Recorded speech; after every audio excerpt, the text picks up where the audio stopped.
Hello students.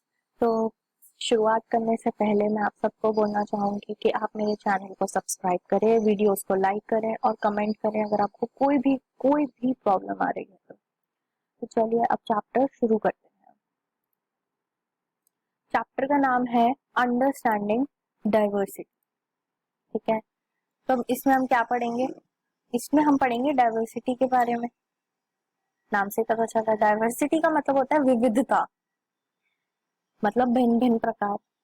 तो सबसे पहले क्या कहना चाह रहे हैं कि अपने क्लासरूम में देखिए आपको कितने प्रकार के लोग दिखेंगे कि उनका कल्चरल बैकग्राउंड अलग होगा, उनका रिलीजियस बैकग्राउंड अलग होगा और उनका रीजनल बैकग्राउंड भी अलग होगा। रीजनल बैकग्राउंड का मतलब होता है कि वो कोई यूपी से आ सकता है, कोई उत्तराखंड से, कोई दिल्ली का, कोई हरियाणा का, कोई भी रीजनल बैकग्राउंड उनका हो सकता है।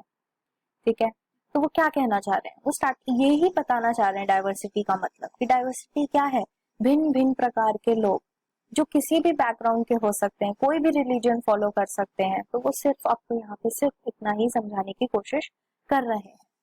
अब हम शुरू करते हैं चैप्टर। ओके ना, अब हम सबसे पहले यहाँ पे कहानी से शुरुआत करेंगे। मेकिंग फ्रेंड्स, दोस्त बनाना। Do you think it would be easy for you to make friends with someone who was very different from you? आप सोच के देखो कि कोई आपसे बहुत ही अलग है, ठीक है, कोई इतना अलग है कि आप उसको चीजों को आप समझ भी नहीं पा रहे, तो आपको लगता है आप उसके दोस्त बन पाओगे? तो चलिए हमें कहानी पढ़ते हैं। मैं I had meant it as a joke. मैंने इसको क्या जोक की तरह लिया। A joke made up for a small ragged boy who sold newspaper at Janpath crossing. Janpath की क्रॉसिंग जो इंटरसेक्शन होता है, इंटरसेक्शन मतलब जहाँ पे सारे के सारे चौराहा जिसको बोलते हैं, ठीक है। तो जनपथ के इंटरसेक्शन पर वहां पे उसको एक बच्चा मिला जो क्या कर रहा था, जो न्यूज़पेपर बेच रहा था। जब भी मैं वहां से गुजरता वो मेरे पीछे पीछे भागता न्यूज़पेपर लेकर, इंग्लिश का न्यूज़पेपर, और क्या बोलता बोलता कि इवनिंग की हेडलाइन वो कैसे पढ़ता, वो हिंदी और इंग्लिश दोनों को मिला के पढ़ता। इन द एंड वो इंग्लिश बोलता था। ठीक है, वो जब भी वहां से गुजरता तो उसके पीछे पीछे वो बच्चा भागता न्यूज़पेपर लेके, और उसकी जो हेडलाइंस होती थी ना उसको वो हिंदी और इंग्लिश दोनों में पढ़ता, मिक्सचर इंग्लिश। अब इस समय ना वो रुक गया, जो साइकिल चला रहा था वो रुक गया, उसने बोला रुक जाते हैं, ठीक है। और उसने ना हिंदी न्यूज़पेपर के लिए पूछा उसने। वो जब जा रहा था उसके पीछे पीछे वो इंग्लिश का न्यूज़पेपर लेके भाग रहा था, पर जब वो रुका उसने ना उसको बोला यार तू मेरे को हिंदी का न्यूज़पेपर दे। तो जो न्यूज़पेपर वाला बच्चा था उसका मुंह खुला का खुला रह गया। ऐसे होता है। तो उसने क्या पूछा, अरे तुम्हें हिंदी आती है?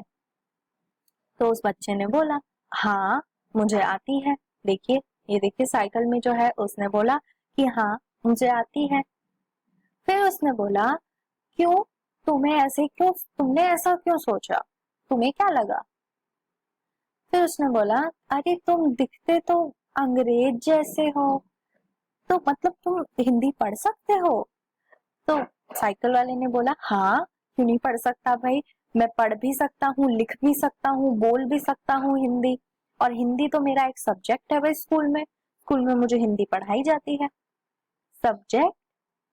जो न्यूज़पेपर बेच रहा था बच्चा उसने बोला सब्जेक्ट। अब जो साइकिल जा रहा था वो उसको कैसे समझाता कि सब्जेक्ट क्या होता है, जबकि वो बच्चा आज तक स्कूल गया ही नहीं। आप उस बच्चे को कैसे समझाओगे जब उसके बारे में उसको थोड़ी भी नॉलेज नहीं है ना? तो वो बोलता है हाँ वो कुछ होता है, वो कुछ बोलने वाला था, वैसे ही जैसे ही लाइट बदल गई, जैसे रेड से ग्रीन हो गई और पीछे से सारे हॉन्किंग हॉन्किंग शुरू हो गई, मतलब लोग हॉर्न मारने लग गए।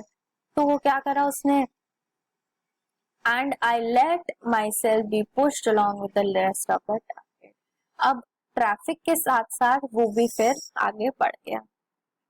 फिर अगले दिन वो वहीं था, वो बच्चा न्यूज़पेपर वाला वहीं था, और वो मेरे को देख के मतलब उस दूसरे इंसान, जो साइकिल वाला इंसान था, भैया था, उसको देख के वो मुस्कुराया और उसने हिंदी का न्यूज़पेपर निकाला। फिर उसने बच्चे ने बोला भैया आपका अखबार, अब बैठिए, ये सब्जेक्ट क्या चीज है अब बताइए। सॉरी, वो बोलता है अब बताओ भैया कि ये सब्जेक्ट क्या चीज है। क्यों उसको ये चीज इतनी स्ट्रेंज क्यों लगी? सी आप सब तो ये जानते हैं सब्जेक्ट क्या चीज है, बट उस बच्चे को इतनी स्ट्रेंज, इतनी अनोखी क्यों लगी वो चीज? क्योंकि उस बच्चे ने ये चीज पहली बार सुनी है। वो आज तक कभी स्कूल गया नहीं, तो उसको सब्जेक्ट पता नहीं। सब्जेक्ट को हम हिंदी में क्या कहते हैं? उसको हम विषय कहते हैं, है ना? पर उस बच्चे को सब्जेक्ट वर्ड तो उसने कभी सुना ही नहीं, तो इसलिए उसको बहुत स्ट्रेंज लग रहा था। ठीक है, उसके बाद oh it's just something to study. जो भैया थे उन्होंने बोला ये बस एक चीज होती है जिसको हम पढ़ते हैं।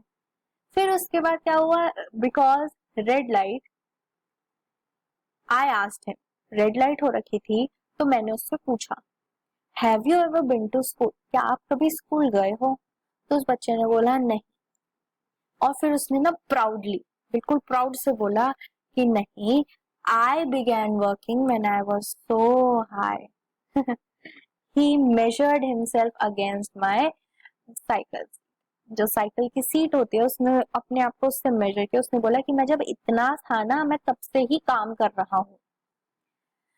First my mother use to come with me but I can do it alone. पहले मेरी मम्मी मेरे साथ आती थी न्यूज़पेपर बेचने के लिए, बट अब मैं अकेले ही कर लेता हूँ। तो भैया पूछते हैं अब आपकी मम्मी कहाँ पर है? पर जैसे ही वो बताने लगता है वैसे ही क्या हो जाती है, लाइट्स चेंज हो जाती है।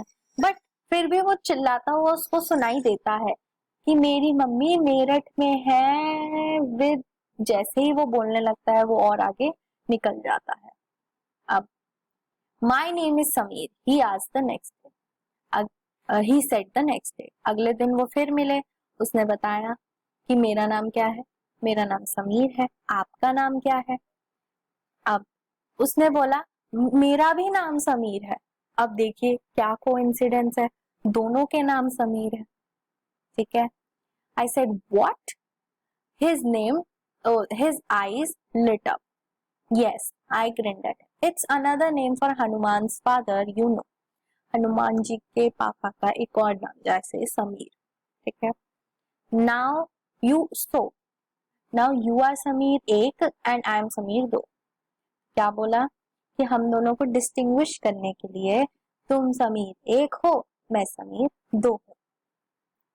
ठीक है, I answered and then I held out my hand. हाथ मिलाओ समीर दो। तो भैया ने क्या बोला, अरे समीर दो, हाथ तो मिलाओ। His hand nestled in mine like a little bird. I could still feel its warmth as I cycled away. अब वो साइकिल चला के फिर जाने लगे। अगले दिन he did not have his usual smile. अगले दिन उन्होंने देखा कि उस बच्चे के चेहरे पर वो खुशी नहीं थी, वो स्माइल नहीं थी।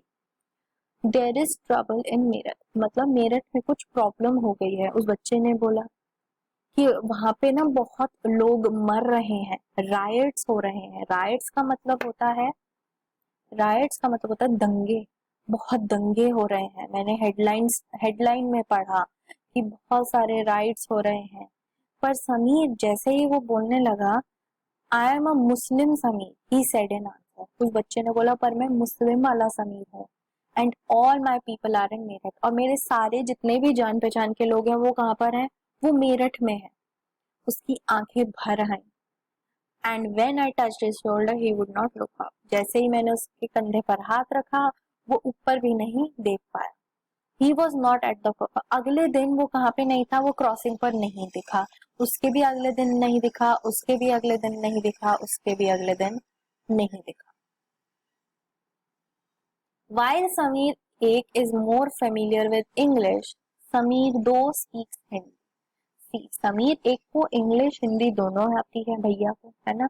और समीर दो को हिंदी बोलनी आती है अच्छे से, है ना? Although they both are more at home in different languages, they still communicated with each other. ये भी डाइवर्सिटी है, दोनों अलग अलग प्रकार की भाषाएं जानते हैं, राइट? उसको हिंदी इंग्लिश, उसको सॉरी हिंदी, है ना? पर फिर भी वो एक दूसरे से बात तो कर पाए ना। देखो इतनी अच्छे से बात करी इतने दिन तक, है ना। They made the effort to do so because this was what was important to them. See, जब हमें कोई चीज इम्पोर्टेंट होती है तो हम बल लगा देते हैं उस चीज को पूरा करने के लिए, है ना। कोई अगर हमारे लिए चीज इम्पोर्टेंट है तो उसकी सुरक्षा करने के लिए भी हम लोग पूरा बल लगा देते हैं। समीर एक एंड समीर दो also come from different religious and cultural background. जबकि समीर एक जो था वो क्या था, वो हिंदू था, है ना, ये हमने पढ़ा। वो क्या था, हिंदू। और समीर दो क्या है, वो है मुस्लिम। और इसमें हमें कल्चरल रिलीजन डाइवर्सिटी भी दिखती है ना, कि क्या समीर एक तो आपका हिंदू है, समीर दो आपका मुस्लिम है, ये भी आपको डाइवर्सिटी दिखती है। In addition to their diverse religious and cultural background there are other ways. बहुत अलग अलग, सबसे जो एक मेन चीज थी कि क्या समीर एक स्कूल जाता था और समीर दो न्यूज़पेपर बेचता था। ये भी तो एक उनको बिल्कुल ही अलग करती है एक दूसरे से, है ना। समीर दो के पास कोई भी अपॉर्चुनिटी नहीं थी स्कूल को अटेंड करने के लिए। ये आपने बहुत सारे अपने यहाँ आसपास भी देखा होगा लोगों को कि जो बहुत ही ज्यादा गरीब है वो स्कूल जाने की जगह क्या करते हैं, काम करते हैं कि थोड़ा पैसा ही कमा ले, है ना। आगे, the difference is not the same as the one we have seen earlier. Here we are talking not of difference but of inequality. See, इसमें क्या है, inequality। अब देखिए आप, बहुत सारी जगह है inequality comes about when a person does not have the resources. See, inequality तभी आती है जब उस इंसान के पास क्या नहीं है, resources नहीं है, उसके पास opportunities थी, opportunities नहीं है, उसके पास कुछ भी अवेलेबल नहीं है, तो वो क्या inequality का ही शिकार होगा ना, भेदभाव का शिकार, इनइक्वालिटी जिसमें दोनों इक्वल नहीं है।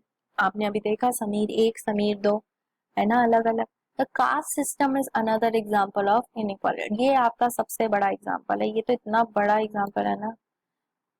ये जो कास्ट की आपकी इनइक्वालिटी है ये आपको बहुत जगह देखने को मिलेगी, ठीक है, बहुत जगह कास्ट सिस्टम की जो इनइक्वालिटी आपको बहुत जगह देखने को मिलेगी। According to this society was divided into different groups depending upon the work that people did and they were supposed to remain in those groups. See, ये सब ना हमने कोई चीज पढ़ी, उस चीज को हमने गलत इंटरप्रेट किया, ये उसी का नतीजा है ये सारा जो कास्ट सिस्टम है आपका, ठीक है।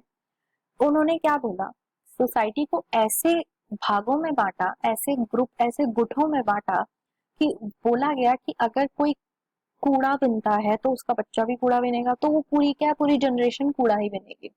अगर कोई ऑफिसर है तो उसका बच्चा ऑफिसर पूरी जनरेशन ऑफिसर बनेगी।